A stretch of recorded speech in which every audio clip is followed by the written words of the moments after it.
HNO3 એના કેટલાક ભૌતિક ગુણધર્મો, એના કેટલાક રાસાયણિક ગુણધર્મો અને અગત્યતા, ઉપયોગિતા. તો સામાન્ય રીતે આ પદ્ધતિ, આ બનાવટ, વિદ્યાર્થી મિત્રો, આ બનાવટ તમે તૈયાર કરજો.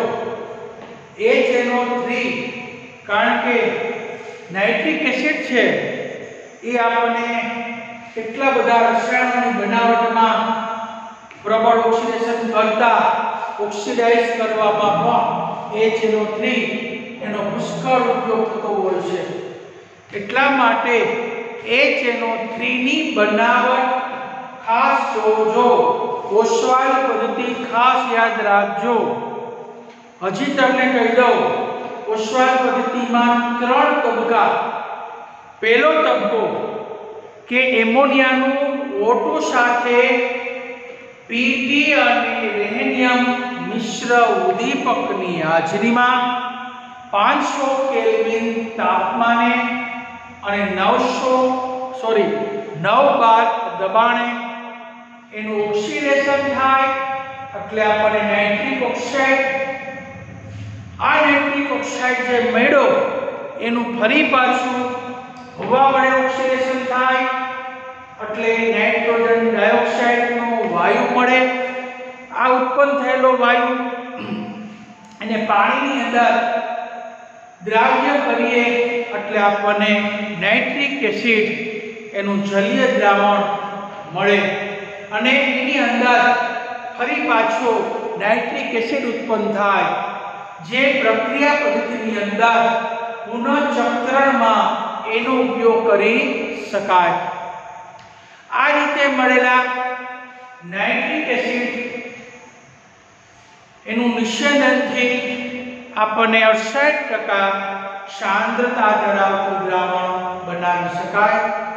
ત્યારબાદ એને વધુ નિર્જલીકરણ કરો H2SO4 વડે તો એને 98% વેટ બાય વેટ સાંદ્રતા વાળું દ્રાવણ બનાવી શકાય છે, જે આપણે સાંદ્ર HNO3 અને એથી વધુ સાંદ્ર ધુમાયમાન HNO3 તરીકે ઓળખવામાં આવે, જે કેટલાક કાર્બનિક સંયોજનના નાઇટ્રેશનની અંદર નાઇટ્રિક એસિડનો પુષ્કળ ઉપયોગ થાય છે.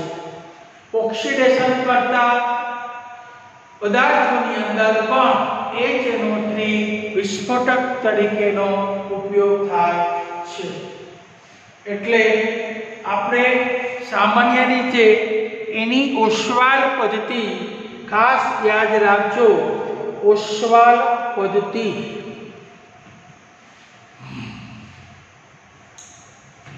હવે નાઇટ્રિક એસિડ એના કેટલાક ભૌતિક ગુણધર્મો ના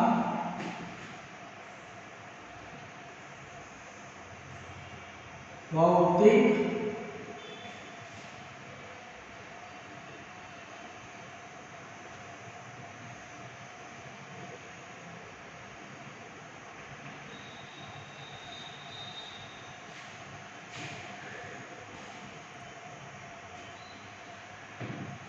તો ભૌતિક ગુણધર્મોની અંદર નાઇટ્રિક એસિડ છે એ સામાન્ય રીતે રંગ વિહીન એક પ્રવાહી છે. તો આપણે કહી શકાય કે રંગ વિહીન પ્રવાહી છે. તેની ઘનતા MCQ માં પૂછે 1.504 જેટલી છે. MCQ માં પૂછે તો સાચું ખોટું વિધાનમાં પણ પૂછે.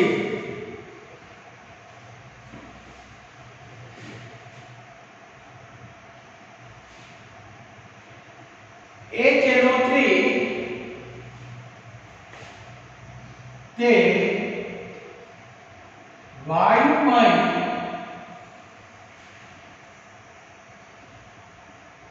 અવસ્થામાં સમતલીય બંધારણ ધરાવે છે. આ તમને પણ MCQ ની અંદર પૂછી શકાય છે. એનું સમતલ્ય બંધારણ તરીકે મોટા ભાગે આપણને જોવા મળતું હોય છે. તો HNO3 ના કેટલાક એવા ભૌતિક ગુણધર્મો. તે પ્રવાહી સ્વરૂપે છે. તેની એક ઘનતા 1.504 જેટલી છે. વાયુમય અવસ્થા હોય તો જ એનું બંધારણ આપણે ગોઠવણી કરી શકાય. એટલે વાયુમય શબ્દ ફરજિયાત લખવો પડે. વાયુમય અવસ્થામાં તે સમતલીય બંધારણ રચતું હોય છે. હવે આપણે જોઈએ તેના કેટલાક રાસાયણિક ગુણધર્મો.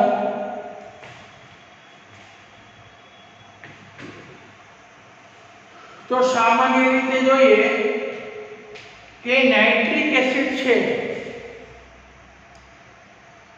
એને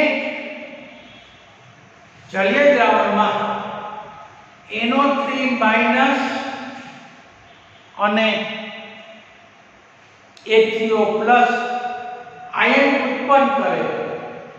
H3O પ્લસ બનવાથી એક પ્રબળ એસિડ તરીકે વર્તે છે.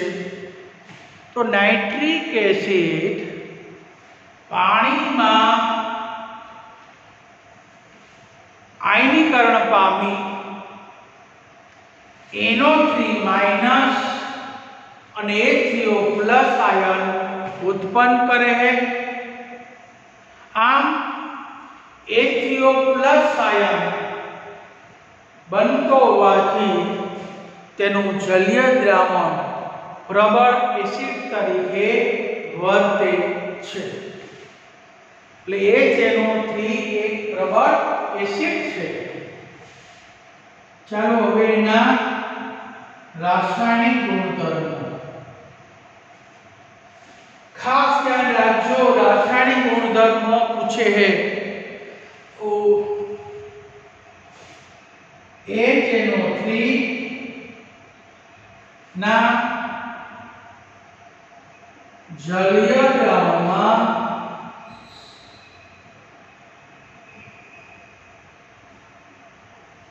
HNO3 ના જલીય દ્રાવણમાં HNO3 તેના જલીય દ્રાવણમાં આયનીકરણ પામી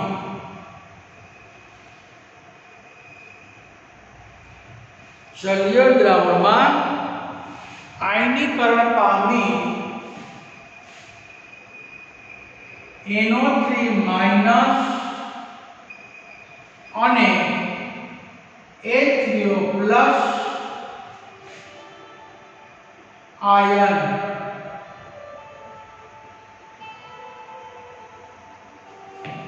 ઉત્પન્ન કરે છે.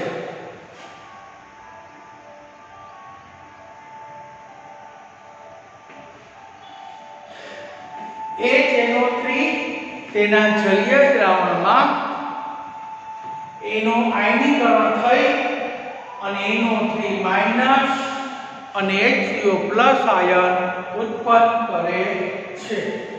આથી HNO3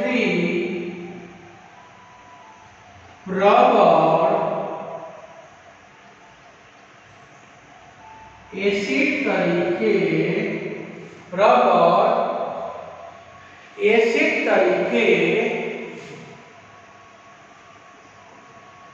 વર્તે છે. પ્રબળ એસિડ કારણ કે જવાબદાર H3O પ્લસ આયન એના માટે જવાબદાર છે H3O પ્લસ આયન. તો સમીકરણ એટલે એનું સમીકરણ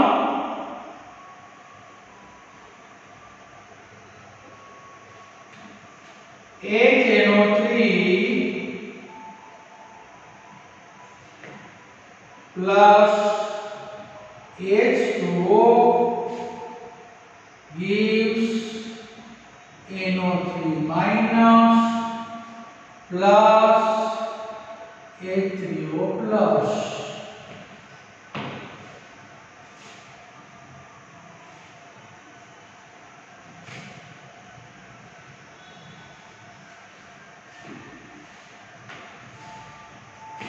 એટલે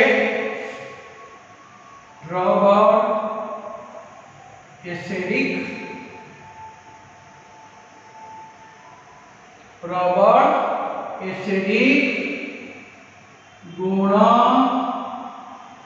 ધરાવે છે. કારણ કે જેવો HNO3 ને પાણીમાં નાખો એટલે ત્વરિત આયનીકરણ પામી અને H3O પ્લસ ઉત્પન્ન કરે. એટલા માટે કહેવાય છે કે HNO3 નું જલીય દ્રાવણ પ્રબળ એસિડનો ગુણધર્મ ધરાવે છે. એનો એક રાસાયણિક ગુણધર્મ. ચાલો બીજો તે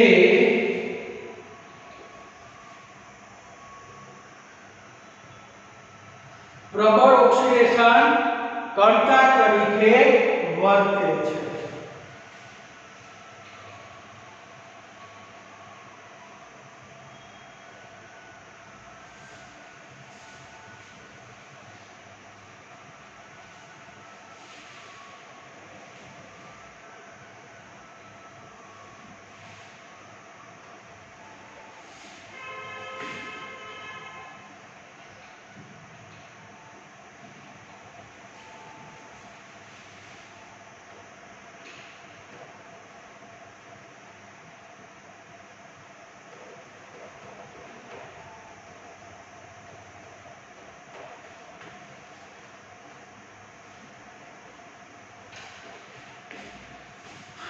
બીજો ગુણધર્મ રાસાયણિક ગુણધર્મ. બીજો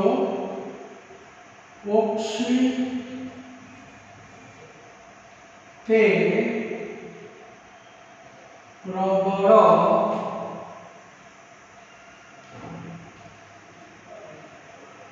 ઓક્સિડેશન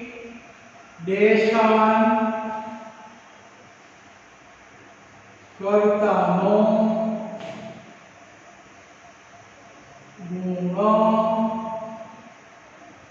ધરાવે છે.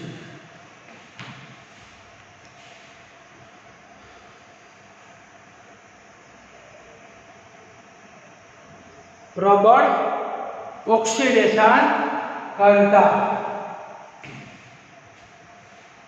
તો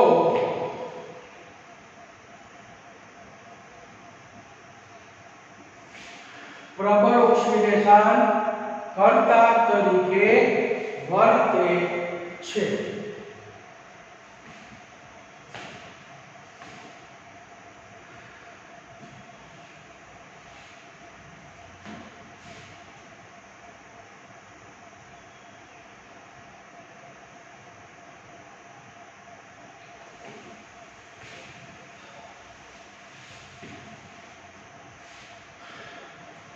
તે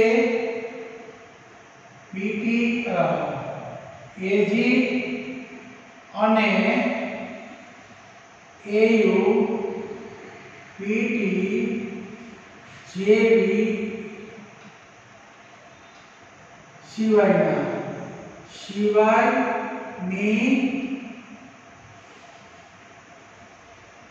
ધાતુ સાથે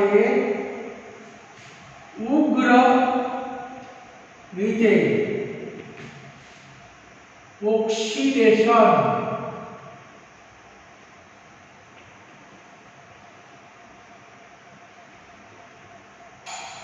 પ્રક્રિયા કરે છે. એજી એયુ પીટી સિવાયની ધાતુ સાથે ઉગ્ર રીતે તે ઓક્સિડેશન પ્રક્રિયા કરે છે, એટલે કે ઉગ્ર રીતે હુમલો કરે છે, એને ઓક્સિડાઇઝ કરી નાખે છે. તો સામાન્ય રીતે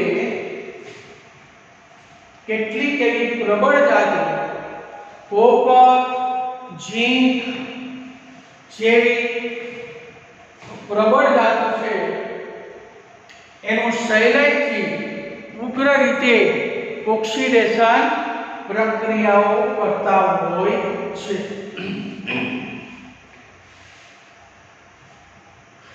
તો આપણે જે તે ઓક્સિડેશન પ્રક્રિયા કરે HNO3 ઈ ઓક્સિડેશન થી જે મળતી નિપજ છે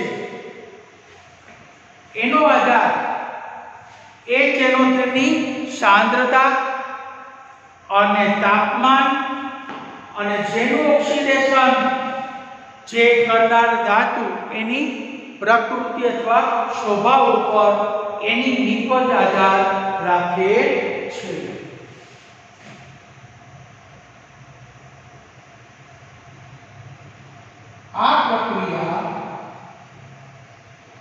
આ પ્રક્રિયાથી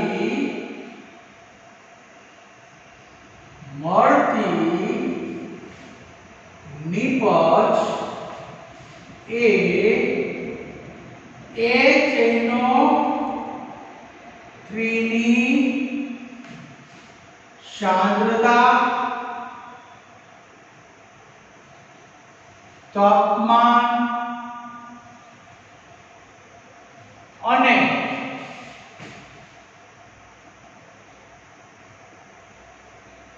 જેનું ઓક્સિડેશન થતું હોય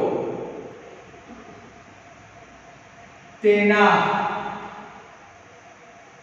સ્વભાવ અથવા પ્રકૃતિ, તેના સ્વભાવ એટલે કે પ્રકૃતિ પર આધાર રાખે છે. એટલે જે પ્રક્રિયાથી મળતી નિપજ એ હંમેશા જે HNO3 આપણે લીધો એની સાંદ્રતા, કારણ કે HNO3 આપણે મંદ સાથે થાય, HNO3 મંદ પણ 10 થી 30% સાંદ્રતા વાળા દ્રાવણ સાથે થાય અને શાંત દ્રાવણ સાથે પણ પ્રક્રિયા થાય, એટલે તેની સાંદ્રતા ઉપર આધાર રાખે. ત્યારબાદ તાપમાન બદલાય તો નિપજ પણ બદલાય, એટલે નિપજનો આધાર તાપમાન ઉપર પણ આધાર રાખે છે. તદુપરાંત જે તે ધાતુનું ઓક્સિડેશન કરવું હોય એનો સ્વભાવ અથવા પ્રકૃતિ કે એના ઉપર પણ નિપજ આધાર રાખે છે. તો આપણે પહેલું જોઈએ, આ સમીકરણ તમને પૂછાયો. જો ચાલો CU ની HNO3 સાથે ની ખાલી સમીકરણ લખવાના CU ની HNO3 સાથે ની પ્રક્રિયા એમાં બે પ્રક્રિયા છે એક તો CU પ્લસ HNO3 પણ આ કેવું દ્રાવણ તો કે મંદ દ્રાવણ એટલે સામાન્ય 10 થી 30% 10 થી 30% સાંદ્ર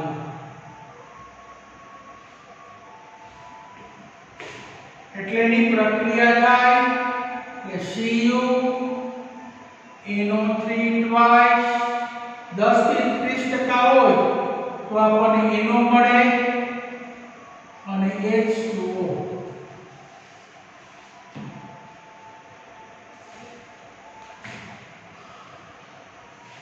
3 અને 4 કરીએ એટલે આને 8 હાઇડ્રોજન 8 તેરી 24 આ બે છે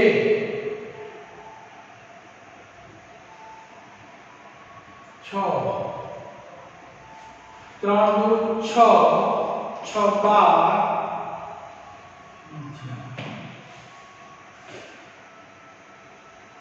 3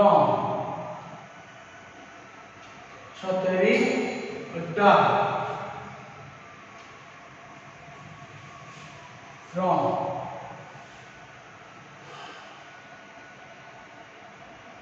6 7 8 એક બે તો 3 દુ 6 સત્તરી 18 18 ને 2 20 20 ને 4 24 એટલે તમારે આ બેલેન્સ તમે ન થાય તો યાદ રાખજો 3 અને 8 કરી નાખો આ સમીકરણ યાદ રાખજો ખાસ યાદ રાખો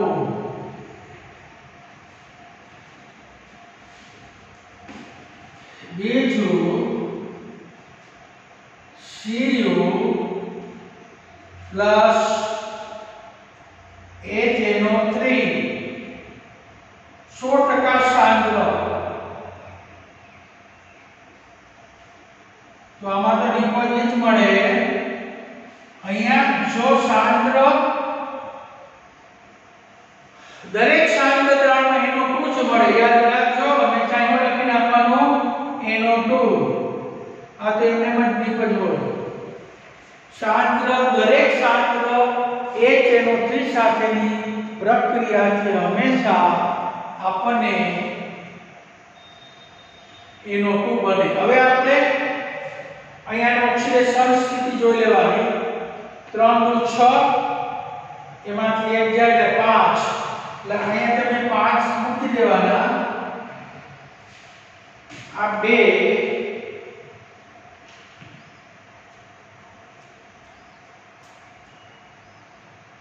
3 એટલે 5 તેની 15 3 દુ 6 જો 5 તેરી 15 3 દુ 6 ને 6 12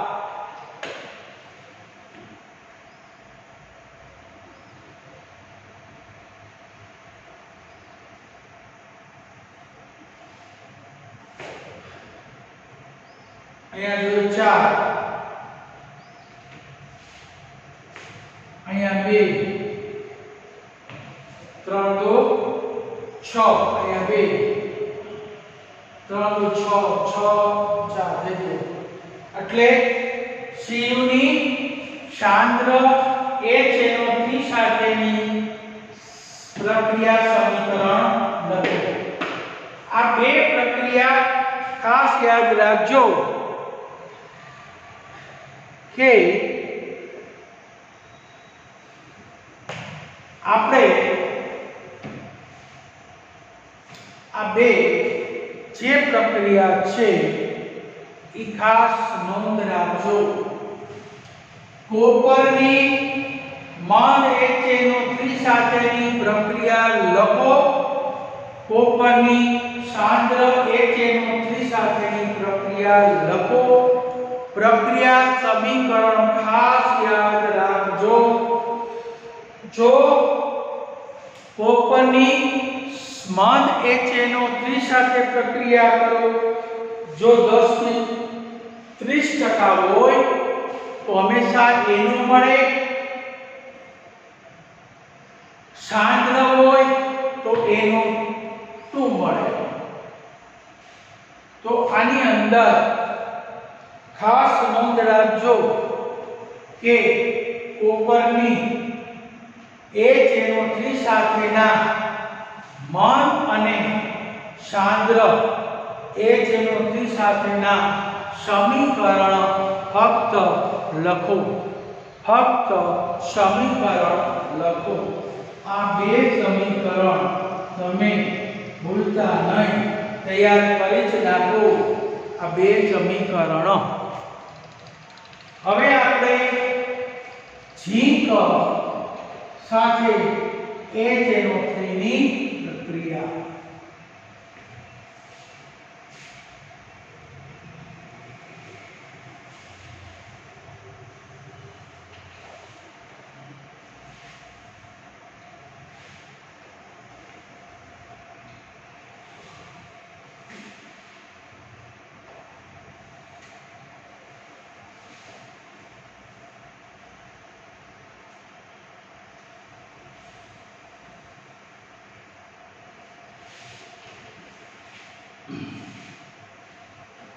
ચાલો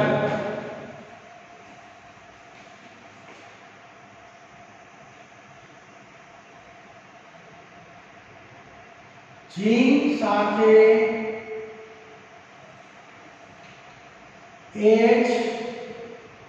HNO3 ની પ્રક્રિયા સમીકરણ ખાસ યાદ રાખો. જેવી રીતે કોપર હતું એવી રીતે અહીંયા ઝીંક. પણ ઝીંક ધાતુ વધુ સ્થાયી હોવાથી એટલે એને મંદ HNO3 મંદ એટલે ખૂબ જ મંદ દ્રાવણ સાથે. તો પહેલું ઝીંક પ્લસ HNO3 અહીંયા મંદ વધારે મંદ. તો પ્રક્રિયા થાય તો ઝીંક નાઇટ્રેટ પેલાની જેમ જ, પણ અહીંયા N2O બનશે. વધુ મંદ હોય તો N2O બને, 10 થી 30% હોય તો NO બને, અને એકદમ સાંદ્ર હોય તો NO2 બને. ઝીંકની નાઇટ્રિક એસિડ સાથે પ્રક્રિયા કરતા ઝીંક નાઇટ્રેટ, નાઇટ્રસ ઓક્સાઇડ અને પાણી બને. આ ખાસ યાદ રાખજો આ સમીકરણની અંદર. હવે આની બેલેન્સ તમારે યાદ રાખી લેજો, કારણ કે બેલેન્સમાં વધુ વાર લાગે. એટલા માટે આપણે અહીંયા 10 અને અહીંયા 4, તો અહીંયા આપણે 4 મૂકી તો 4 2 8 ને 2 10. અહીંયા આપણે 5 મૂકી એટલે 5 2 10, 10 3 30, 3 2 6, 6 4 24 ને 6 30. એટલે આ સમીકરણ તમારે ખાસ ઝીંકનું એક અને કોપરનું એક એવી રીતના અલગ અલગ સમીકરણ પૂછે, આમાં લખવાનું નથી.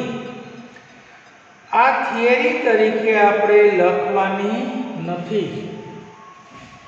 તો સામાન્ય રીતે ખૂબ જ મંદ દ્રાવણ HNO3 માં પ્રક્રિયા કરશું તો આપણને ઝીંક નાઇટ્રેટ, નાઇટ્રસ ઓક્સાઇડ અને પાણી મળે છે. આ એક યાદ રાખજો, 1 4 અને 10 એટલે બેલેન્સ આમાં કરતા વાર ન લાગે એટલે પરીક્ષામાં યાદ રાખજો. પછી ઝીંકની સાંદ્ર જેના કોપરને તેના ઝીંક HNO3 સાંદ્ર ખૂબ જ સાંદ્ર. તો પહેલાની જેમ જ થાય કે ઝીંક નાઇટ્રેટ એમાં NO2 અને H2O. તો પહેલાની જેમ જ આપણે 4 કે આપણે 4 માં ખાલી ઝીંક કોપર હતું. અહીંયા 4 અહીંયા 2 3 નું 6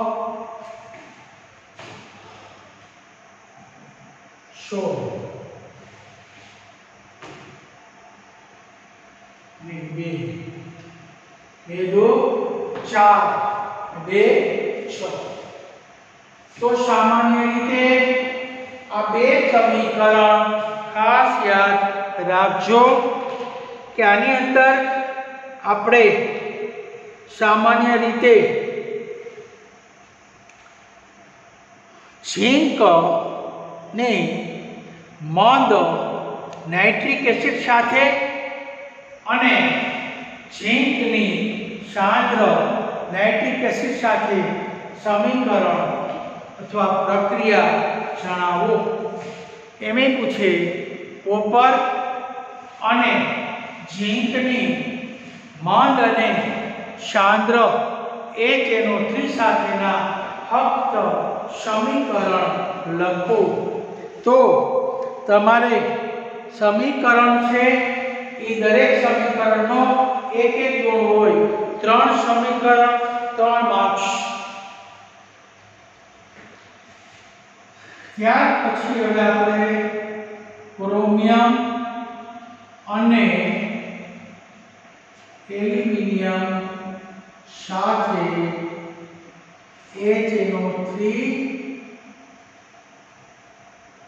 ની પ્રક્રિયા. HNO3 સાથે ની પ્રક્રિયા. તો સામાન્ય રીતે ક્રોમિયમ અને એલ્યુમિનિયમ એક પ્રબળ ધાતુ છે. પ્રબળ ધાતુ હોવાથી તે હવાના સંપર્કમાં આવે તો ક્રોમિયમ અને એલ્યુમિનિયમ ઉપર અનુક્રમે ક્રોમિયમ ઓક્સાઇડ Cr2O3 અને એલ્યુમિનિયમ ઓક્સાઇડ Na2O3 નું પાતળું પડ લાગે છે, જે નિષ્ક્રિય હોવાથી HNO3 સાથે ઓક્સિડેશન પ્રક્રિયા થતી નથી.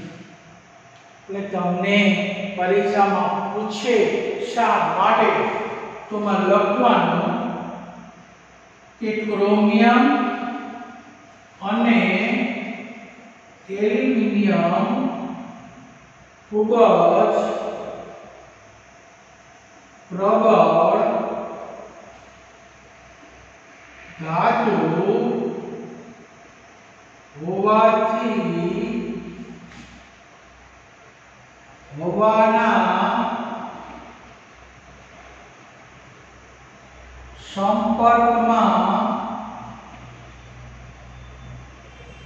આવતા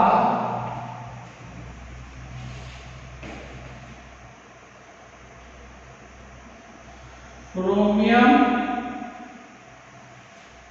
અને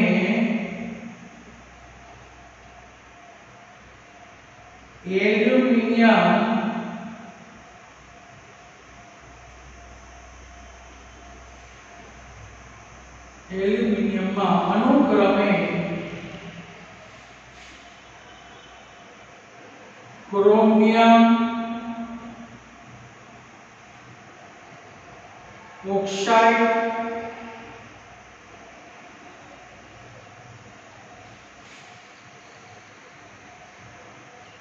અને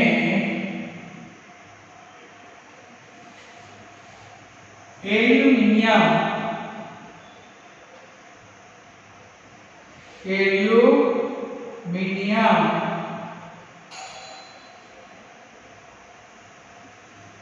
ઓક્સાઇડ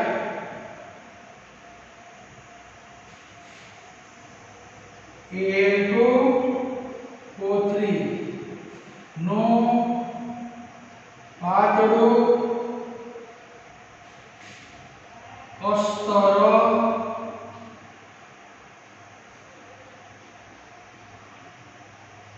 લાગે છે જે નિષ્ક્રિય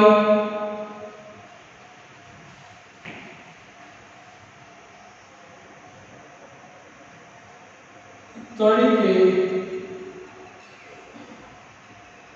વર્તે છે નિષ્ક્રિય તરીકે વર્તે છે આથી શિયાર અને Al ની સાંદ્ર HNO3 સાથે પ્રક્રિયા થતી નથી એનું કારણ ક્રોમિયમ અને એલ્યુમિનિયમ જે ખૂબ જ પ્રબળ ધાતુ છે આથી હવાના સંપર્કમાં જે આવે એટલે હવા સાથે ત્વરિત પ્રક્રિયા કરી અને તેની ઉપર અનુક્રમે ક્રોમિયમ ઓક્સાઇડ Cr2O3 અને એલ્યુમિનિયમ ઓક્સાઇડ Al2O3 નું પાતળું અસ્તર લાગી જાય છે જે નિષ્ક્રિય તરીકે વર્તે છે આથી Cr અને એલ્યુમિનિયમ સાથે સાંદ્ર નાઇટ્રિક એસિડની પ્રક્રિયાઓ થતી નથી એટલે નાઇટ્રિક એસિડની આપણે પ્રક્રિયા કરી શકાતી નથી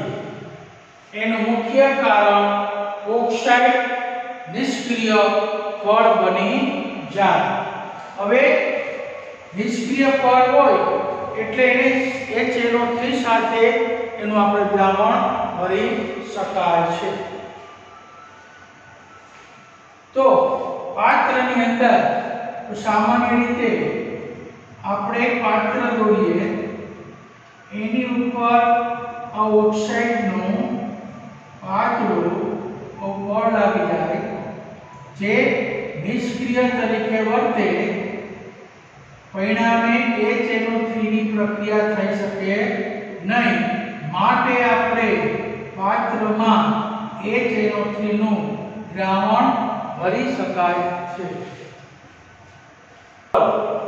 એટલે આ એક કારણ કે પાત્રમાં એલ્યુમિનિયમ અથવા ક્રોમિયમના પાત્રમાં HNO3 નું દ્રાવણ ભરી શકાય છે કારણ આપો તો આપણે કારણ તરીકે પૂછે તો એની અંદર એલ્યુમિનિયમ હોય તો એલ્યુમિનિયમ ઓક્સાઇડ નું પાતળું અસ્તર જે નિષ્ક્રિય ક્રોમિયમ હોય તો ક્રોમિયમ નું પાતળું અસ્તર જે નિષ્ક્રિય એટલે નિષ્ક્રિય હોય એટલે એ પાત્ર સાથે HNO3 પ્રક્રિયા કરે નહીં એટલે HNO3 આપણે એ પાત્રમાં લાંબો સમય સુધી રાખી શકાય. કોપર સાથે રાખી ન શકાય કારણ કે એનું ઓક્સિડેશન થાય એટલે ઓગળી જાય. એટલે એક કારણ તરીકે આવો ટૂંકો પ્રશ્ન આના પરથી પણ એ લોકો પૂછી શકે છે. HNO3 સાથેની પ્રક્રિયા.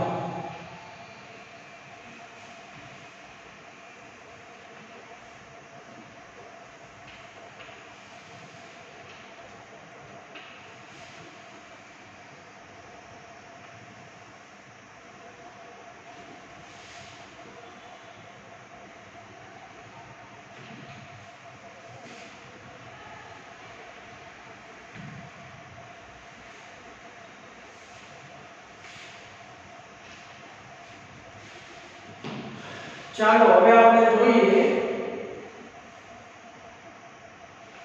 કે આની અંદર ડેઈલી ટેસ્ટમાં આપણે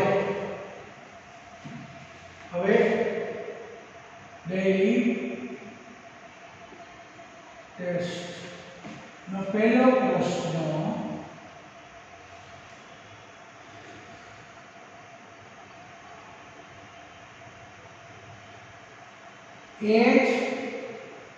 HNO3 ના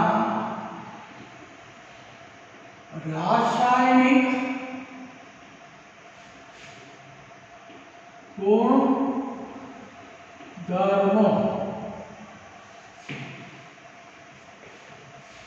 જણાવો.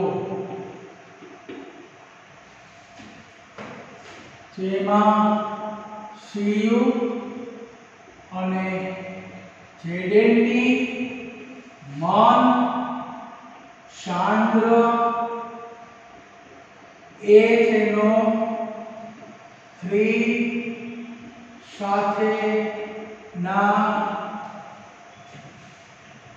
ફક્ત સમીકરણ સમતોલ સાથે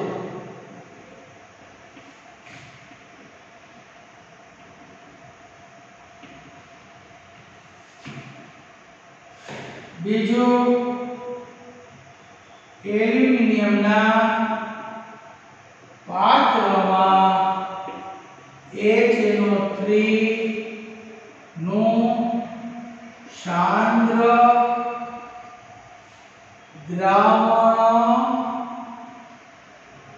ભરી શકાય શા માટે?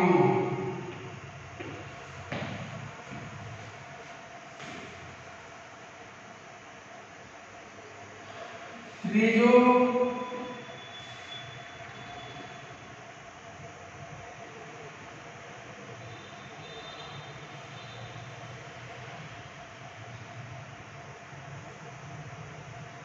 HNO3